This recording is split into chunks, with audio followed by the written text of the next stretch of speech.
if a retailer can kind of slim down a process, use stuff like you've got, like the Vyprs and the other quick insights, quick validation processes to make sure they're on the right track, I think you can do things quickly if everybody wants to.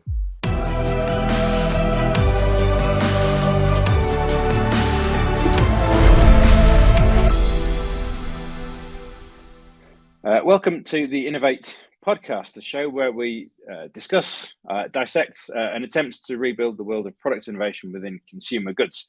Today, I'm joined by Mr. Neil Nugent, a legend of product innovation in the UK food and drink sector. Neil's worked for multiple retailers and has probably forgotten more about product development than most people ever know. He's now an entrepreneur in the food service sector with the Panku street food brand. Neil, welcome to the Innovate Podcast. Thanks, Ben. Thank you very much. Thanks for the nice intro. That's as nice as I get. How are you today? And yeah, you coping with the heat? Yeah, it's toasting. I'm in York, and it's really warm. I think it's probably the warmest day of the year so far. So my dog is outside in the sun, and he'll come bouncing back in a minute because it'll be too hot, no doubt. So if you get disrupted by a great big hound, we know why. Good. Right. To start with, we'll tell us a bit about yourself for the listeners who may not know who you are, Neil. First of all, well, I describe myself as a chef. Really, I started in catering college, working in restaurants. Ended up working all over London, and then some nice restaurants, and then across the world, working on sort of rich people's yachts, and then came back to the UK and started working at a restaurant in Leeds, and we opened a place called Pool Court, and we got a Michelin star and Brasserie 44, and it was across the way from Asda House in Leeds, and I ended up falling into product development because I met a few people from Asda. Ended up working for Asda for 11 years, then on to Waitrose for 3 and a bit years, and 4 years at Morrison's, and a big career in food development, looking after innovation, looking after own brand in the main. Awesome. Okay, so there's not that many retailers that you've not worked for, which is a double negative, but yeah. Whole bunch, yeah. 25 years. So it's yeah. But no, it's quite the career. Yeah, the career. So before we get into the main topic of innovation, we like to do just a few kind of rapid fire questions so the listeners can get to know you a little bit. So the first one would be, what's your favourite city in the UK for food? And I'm talking kind of eating out and dining. Can't beat London. I mean, York's brilliant. It's got some great sort of small local restaurants and stuff. But London is probably one of the best places, if not the best place in the world for food. Right. Okay. Awesome. What would your death row meal be? Your final meal? Am I allowed more than one course or what? you can have 3. Yeah. 3 courses. Okay. We'll probably go for something like clams from El Testier in Venice, if I'm allowed to do that. They usually serve with pasta, and then I would have Pierre Kaufmann's Hair Royale, and then probably some cheese, because it's just my vice, total vice. Some Charles, Briat Savarin, or something really rich, and then I probably feel like dying anyway. So yeah. Awesome. Yeah, I'm a big cheese fan myself as well. Yeah. And as we sort of segue towards the main topic of the podcast, if and I'm sure young people do speak to you about joining the food industry, what would you say to someone who's considering joining the food industry? And I guess we'll focus on product development rather than chefing. You just got to be really interested and love food, and not from just an eating it point of view, just understanding it. And I always say to people, you'll be better at product development if you know how to cook, and if you know how to cook, you usually know how to taste. And things then start to fall into place if you're really interested in it. You could start to build yourself a career in food quite easily. You've got to kind of really love it. Yeah. Right. Okay. And if you hadn't have spent the last 25 years working in the food industry, do you know where you would have, what would have been your alternative? Where would you have loved to spend your career? Well, it's 25 years just in retail. Unfortunately, there's another, All right. another dozen years in restaurant before that. So yeah, I'm getting on a bit. But yeah, I mean, look, if it, of course, I wanted to be a rock star and a footballer. But then, if those failed, I would have gone into carpentry or making stuff. Definitely. Right.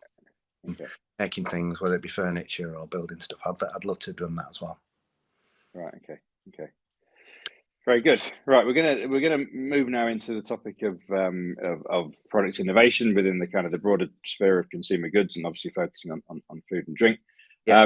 We'll pick it apart a little bit in terms of process, in terms of good practice, bad practice, what you've seen, and try and kind of project forward a bit in terms of what it could look like in 5 years from now, and what you think it needs to do to kind of get fit for purpose to kind of cope with the I guess the economic conditions that we find ourselves in at the moment. So I guess as a starting point, if you had to kind of score the UK food and drink innovation sector for impact, what marks out of 10 would you give it, and why? I'll probably give us 8 or 9, because we're kind of, I'd say we're kind of a world leader when it comes to innovation, and certainly the sort of fresh food chill chain, how we turn around food quickly, how we do new recipes, embrace new cuisines. Our shelves are full of all sorts of different types of cuisine types, and that's really unusual in any country. So I would say we're a leader, and we are followed by many other countries, including the people going about America and stuff. But I think we're way ahead of those guys. Right. Okay. And I guess you're in a nice position now, in that you're not working for one of the major retailers, so you can hopefully be relatively open with your thoughts. I mean, kind of reflecting on the last 5 or 10 years, what do you think the innovation sector as a whole could do better when it comes to either process or outcomes of product innovation, product development? And I think if we're talking specifically probably about the own brand side of things, which is what I mostly did in career, but I think the own brand is just got a little bit stuck with they call it good, better, best. I think they really need to break out of that. It just creates too many SKUs in a category. I think if they could ditch that, really give customers the good stuff and then the better stuff. The bit in the middle usually is a bit of a nonsense. So it creates kind of blurring of what is good and what isn't. So I just think if the retailers could move on from that they do and also work perhaps from an innovation point of view, where they do a lot of collaborations. I think Iceland are brilliant at it, where they work with brands to give them a real point of difference. I think own certainly lost a bit of that spirit of being a bit different. We're all starting to look the same. So yeah, there's a lot to do out there. There's a lot to do, and I think own brand teams could push on again, definitely. Right. Okay. And how has innovation process changed over the last 15, 20 years as you've moved from different retailers? The last one being Iceland. Has it fundamentally shifted, or is it still? Are the basics still a version of a stage gate process that most retailers use to bring products to market? Yeah, the process is, it depends who's in the leadership seat, because it's often it really takes too long in the majority of retailers. Right. And usually when you've spotted a trend and then you start to try and deliver it and it hits a store 6-9 months later, it's too late. Or missed the boat, which is where I think that working with someone like Iceland, they could turn around things so quickly because they're a bit smaller and there's no hierarchy, and the process is super simple. It was quite liberating to work somewhere like that, because you turn stuff around really quickly, whereas working for Asda or the slowest were probably Waitrose, but they just overthink things, take too long, too much hierarchy, too much sign-off process. And as a consequence, it's too late. Yeah. Right. Okay.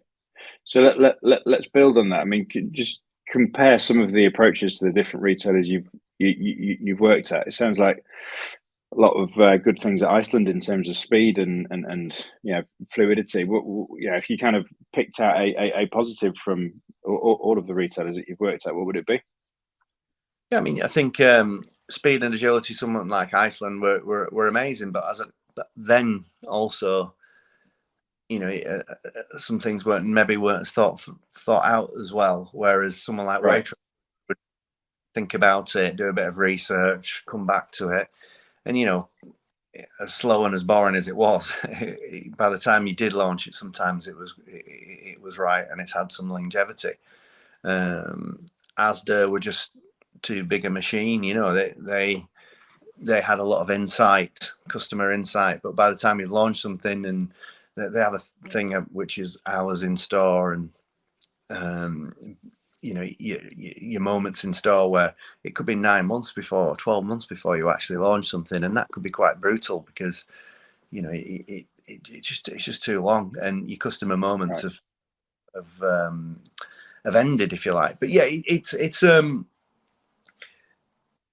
if a retailer can kind of slim down a process, use stuff like you've got, like the Vyprs and the other quick insights, quick validation processes to make sure they're on the right track, I think you can do things quickly if everybody wants to. Right. Okay.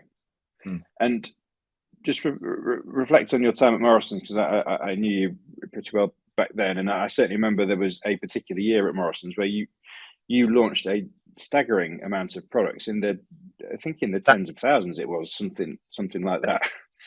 Turn around 6,000 products in about 11 months, which was insane, really, and especially the fresh stuff. And that was a real strategic piece to move them forward. And it was brilliant. Again, that was quite liberating, but it was because everyone wanted to do it and everyone pushed in the right direction, and everyone was kind of behind it. Everyone and there was supplier conferences to help the suppliers fit along with it, and so that was a very enjoyable first sort of couple of years at Morrison's. Right. Okay. And of turning something from what at the time we called it from own label to own brand. Own label would be something you just stick your label on. Own brand is something that you genuinely own, right, and own the recipe for, and are kind of proud to sell. So so that was a kind of fantastic turnaround. But and again, there was, because of its speed, there's a few mistakes, but there's also some glorious stuff as well. So that was really quite enjoyable at the time. And as done similar projects at Waitrose and stuff, Heston and Delia and all that kind of stuff. Once everyone's pushing in the right direction, it was, it's easy if everyone's swimming that way and there's no one pushing back. So there's been some great stuff, and that first 18 months, that 2 years at Morrison's was brilliant because it achieved so much. Right. Okay. But just it was Dalton Phillips, and it wasn't people pushing up. It was everyone was involved. So that's why that's why it happened. That's why it happened so quickly. Right. Okay. And then just thinking about your own kind of behaviors when you're developing products yourself, or you're working very closely with teams. That I mean, one of my observations about the industry is that there's too many launches, and it's that reducing that kind of long tail of failed innovation is one of the things that I think the industry can do better. I mean, how do you kind of assess the level of risk in an individual product that you're looking to bring to market? Yeah, I think it was sort of going back it was a bit different 20 years ago or so, where there was less shops, less risk. You could try stuff. The pressure on suppliers was less. So you could be just launching stuff to see if it worked, or you might try 100 shops. Whereas now, the suppliers can't afford to do that. The retailers can't afford to do that. So you have to make you launch something, it is going to add value and give you sales. So it's a bit more of a pensive process where you might have, like say, use Vypr or whatever, used a bit more customer insight to deliver, or now you can use artificial intelligence or whatever it is, just to try and make sure that when you all the effort and money you spend on launching something, whether that's you or your supply base, it's going to have an impact.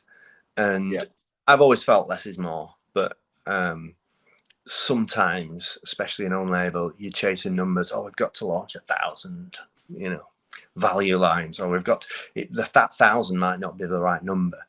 500 might have been enough. So sometimes you are chasing numbers, and it is, it's wrong. But look, I think you have to have a bit more insight now before you launch something. Costly process. Yeah, a lot to get it wrong now. It really does.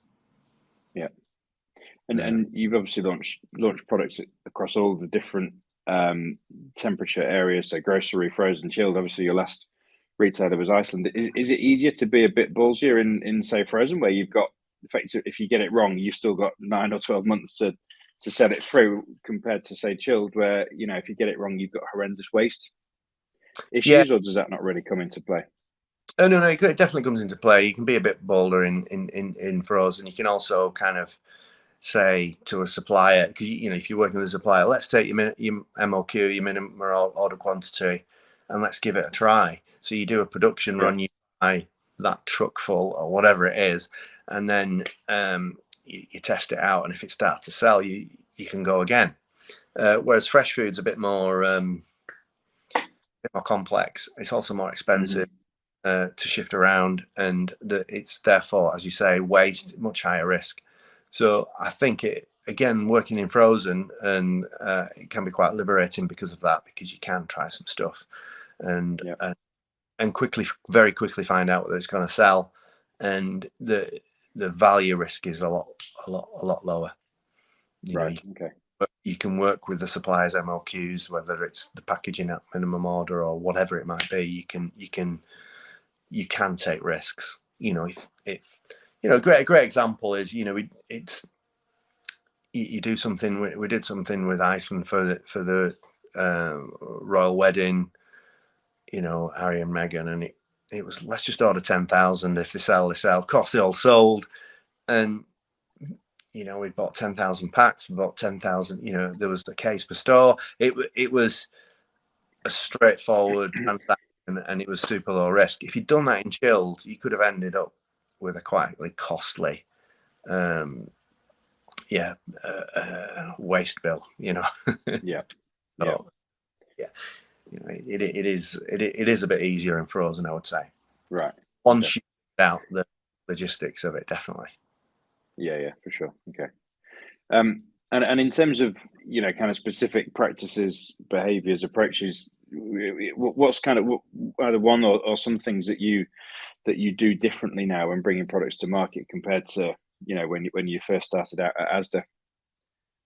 Well, I think I know I've almost always said this. Maybe I didn't say it when I was a bit younger, but you're only as good as certainly as a retailer. You're only as good as your supplier and your supplier. Right. And it's the same now, as I've got some of my own brands. I'm only as good as the people who can supply it. So building those relationships with that supply base and trust, getting them to innovate, getting them to do products that are perhaps a little bit different for them and for retail is, and it's securing that and having agreements with them that they might only supply you, whether that's they only supply Iceland or Waitrose or whatever, or whether they supply my brand. Then you can kind of put a moat around what you do. So I think supplier relationships are absolutely key, and that's what I would probably do differently from what I've done before.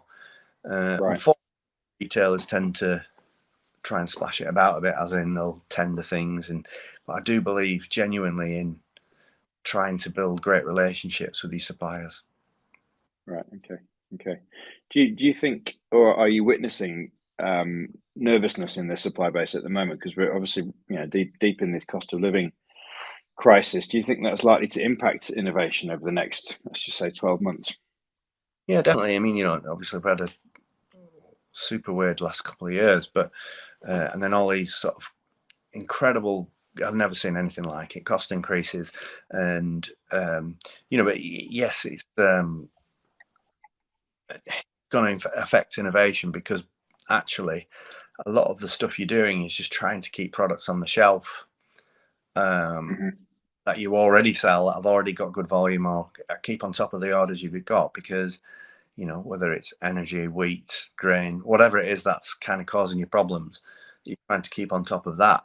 So that is definitely gonna affect product innovation. I think we're going to see a lot less of it in September. There's a number of reasons why. September's always a great time of year in the UK retail. Everyone's launching new ranges and vamping categories, and through sort of September, October, you usually find that's a great period for innovation. But I think on the back of HFSS, which sort of has gone away, and on the back of cost increases, we're probably, I don't know for sure, but probably going to see a lot less sort of creativity in the market as a consequence, because suppliers and buyers and are just got their heads down and working out how to keep stuff on the shelf at a decent price. It's really tricky. Some of the numbers I've seen and some of the problems I've come across myself, you're just like, things, whether it's Finland going on strike and you can't get any labels, there's all sorts of new challenges that are, freaking me out, so it's, but yeah, it's a tricky period, isn't it? It's been bonkers. For sure. Yeah, for sure. Lots of horror stories coming from various contexts in retailers and suppliers at the moment. It's unprecedented, no doubt. Yeah. The disappointing thing I've found is retailers trying to ignore it and not kind of negotiating with their suppliers, just sort of trying to ignore it, which is very disappointing. Yeah, that's going to have a structural impact on the supply base, isn't it? Pretty quickly, with the way that the input prices for the manufacturers they're not negotiable, unfortunately. So, yeah. And if the retailers would, perhaps come to the table a little bit, and what I found, some of the people I deal with trying to ignore it, which is disappointing. Right. Yeah. Okay, thinking about the future for a moment, let's just kind of try and reflect on what we think innovation could look like. So, cycle forward kind of 3, 4, 5 years time. Let's put the cost of living crisis to the side for one moment. What do you think innovation could look like? What are the kind of the likely drivers of change, either in terms of process or structure or technology? What do you see at retailer level when you think about innovation in a few years' time? Yeah, I mean, obviously, I think, like you say, if you put this aside, we're going to have an impact for the next couple of years. But what I'd say will become bouncing out of it with innovation, definitely. And I think, hopefully, from a retail point of view, they'll get their act together, they'll speed up a little bit, because customers don't wait. And with the whole kind of social media, the way things happen so quickly, and the demand for stuff, if you just look at the kind of vegan movement, the plant-based movement, it didn't come from restaurants or retailers launching stuff. It came from, social media, people eating more plant-based food, and everyone else followed. And normally you have a restaurant base in a cuisine, then the retailers pick it up and then the people buy it, but it's just not working like that anymore. So you've got this whole different way of people looking at food. So I think retailers need to be super quick, super responsive, and I think it's going to be really exciting in the next couple of years. We're going to drag our feet a little bit, but and the process has to be much quicker, and we can use technology to help us make really clever decisions about what we do next and what you focus on next. So I'm quite optimistic and quite excited about what we do. We've got this brand called Panku, and it's in Asda, and we're selling beef bulgogi and all sorts of unusual recipes. And 2 years ago, people told me that wouldn't sell in Asda, but it does. People are interested in trying out new different foods. So I'm quite excited about what people are into, what people will try, and what people will eat, and how they'll spend the money. So I'm really excited about exploring new diets, as in Japanese diet, Asian diet, as opposed to dietary. So right. it's fascinated to see how it moves on, and I'll be definitely keeping a close eye on trends and what's going on out there for sure. It's quite exciting. It really is. And sort of touching on a point that we made at the start of the episode, but thinking about kind of people wanting to get into product development. Many product developers do come from a chefing background, but what kind of generic skill sets do you think have enabled you to be successful within innovation and product development? Well, I think there's if you've got the food skills, and like I said, I think being able to cook and understand food helps you taste. So you're always training your palate.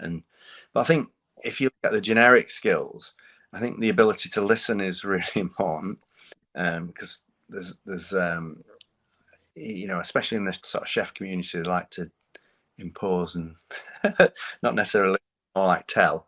But yeah, I think certainly listening to what's going on, listening about customers, going into stores, talking to customers, that sort of thing is.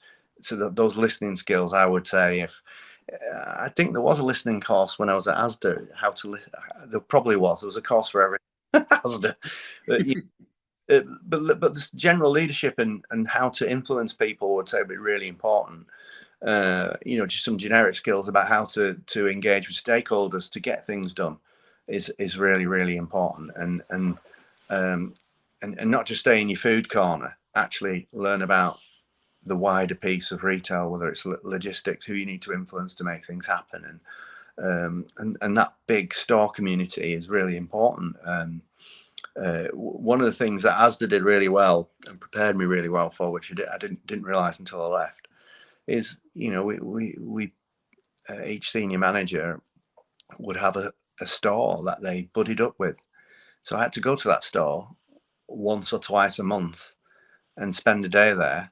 And you would spend a day with the colleagues and the customers, and you come back and you've got a bit more insight about what really is going on. So you're not just sat in your head office creating stuff. So that kind of generic listening and stakeholder management, influencing, I think are really, really key skills. It's probably being able to sort of project manage, I suppose, in a way as well is generic skills. But that's, for me, the influencing bit is really, really key for sure. Yeah, particularly in businesses the size of some of the retailers that you've worked at. I know, yes, and I think as well, you can when you're in your food teams and you're with your kind of colleagues, product developers, whatever, you can start to develop food for yourself. And that won't happen if you do all the stuff that if you're talking to your stakeholders and you say you develop food for the customers that you have, as opposed to creating food for yourself. And I've been guilty of that in the past. Oh, let's do this because I like it. And some people push a bit too hard on their own personal needs, as opposed to what actually customers genuinely want. So yeah. So it's that's someone else said, I can't remember who said it. He said, "Oh, never open a shop for yourself, never write a menu for yourself, never develop food for yourself." Someone said, I don't. It's probably some wise geezer or something, but I can't. So wise, I can't remember, but who? But it is. You should never do that, for sure. But yeah, that, and I do see it. I want it to be like this, and you're like, okay, maybe you do, but that's probably wrong. Yeah, sure you've seen it, Ben. No doubt. Yeah, and probably been responsible for it myself as well. I am. I should have been locked up years ago on that. And just focusing on products for a moment, kind of a negative and a positive. Well, if you reflect back on your, I guess, kind of more recent retail career, a product launch or range launch that was kind of disappointed versus expectations or frustrated, and what did you learn from it? I think I've had loads of disappointments, and I think that's it's that thing, if you're not failing, you're not trying type stuff. There's a bit of that as well. But disappointments. I guess we launched during COVID. I launched like a curry range, and we did it through Asda, and it just bombed. And I don't know. It's just, I'm still baffled a little bit as to why we didn't. There's a number of reasons, and one of them was it was online. And the kind of the functionality of all the software and stuff didn't work very well. So there's one that's kind of, I'll blame that rather than the recipes. But that I was devastated. That was called Collab Kitchen. I was pretty devastated about that because that was a lot of work, and I'm probably still paying for it somewhere. And then, but yeah, the over the years has been also. I mean, Heston bombed at Waitrose for the first 6, 7 months, 8 months or so. It just never sold anything. Right. We were just getting it wrong, and then suddenly it was the orange in the middle pudding thing, and pudding, and then everything started to sort of fall into place about what we need to do with Heston. So we launched about 30 or 40 products with Heston, and they're probably still in a warehouse somewhere. It just didn't sell at all, and they were just too nichey. And then suddenly we started to hit it. It was, the way he did his sausage, the way he did his bacon. It was the way he did his Christmas pudding. It was actually, a tweak on the norm that was going to hit the spot, not the rose petal sea salt, whatever it was. Right. Yeah. On the dressing or the vanilla mayo. So anyway, that I have loads and loads of failed stuff and some glorious stuff as well. So yeah, just keep trying, I suppose. So that give us an example of the glorious stuff. Maybe it doesn't need to be yours, but maybe kind of a product or range that you've seen on the market in the last couple of years that you thought, yeah, that's really good. That's really impressive what they've done there. I like M&S's. They've just done some curries and they've put it in. They're brilliant. They're so expensive. Unfortunately, I think they'll. It's a real step on that they've done. I think it's the collection or something, and I was delighted to see it. But then, nearly fell over when I put them through the till. But they were, fantastic stuff, and it's great to see someone pushing the boundaries. But I think they might be a bit too expensive. So they're kind of fantastic. I love, even something like one of the brilliant things back in 2008, 2009 was Waitrose doing essentials. It was my first project with Waitrose. I didn't really want to do it because I'd just come from Asda and they were doing value food, and I thought, great, I'm going to Waitrose, I'm going to do some lovely fancy stuff. And they said, no, Neil, we're going to do essentials, everyday essentials first. But it changed. It made people reassess Waitrose and from a value point of view, and it was perfect for them, perfect timing, and got people coming back shopping there. So, and we soon followed it with the fancy stuff, but it was what that business needed, and it was a good strategy at the time. So that was a glorious launch of products. So, and M Kitchen was good at Morrison's. That was fun. I've done all the Geno's with Asda and stuff, and that's good. And I'm very proud of Panku. What we've done with that. It's in 107 shops now, which is great. The sort of meal kiosks. So yeah, there's lots of winners, lots of losers. Yeah.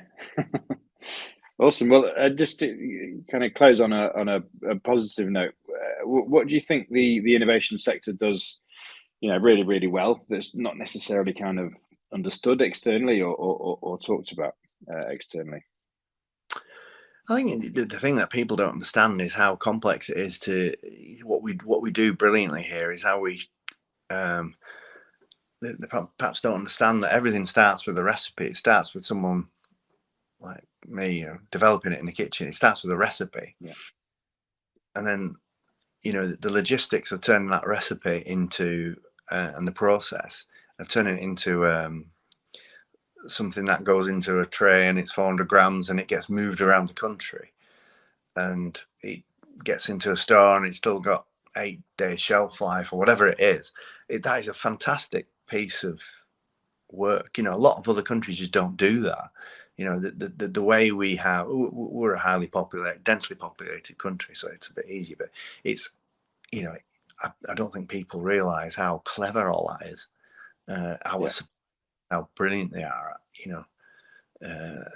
production and the orders and the systems. I mean, I'm always fascinated, always learning about it because it's fascinating. And frozen's different from fresh, and ambient different again. And it's really clever. The sticks and shifting boxes around and getting them there on time so the customer has, time in their fridge or cupboard. It's just brilliant, isn't it? It's genius.